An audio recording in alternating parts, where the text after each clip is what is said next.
এক নম্বর লবণ কম খাবেন। 2 নম্বর চিনি জাতীয় খাবার কম খাবেন।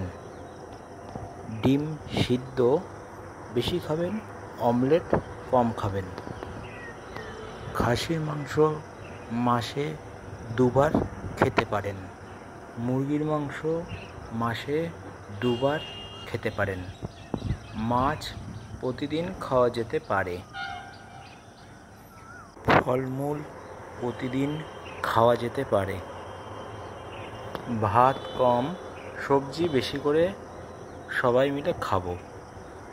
জল কমপক্ষে সারাদিনে 10 গ্লাস খাবো। প্রতিদিন 45 মিনিট ফ্রি হ্যান্ড এক্সারসাইজ করব। অতিরিক্ত তেলে ভাজা খাবার বাদ দেব।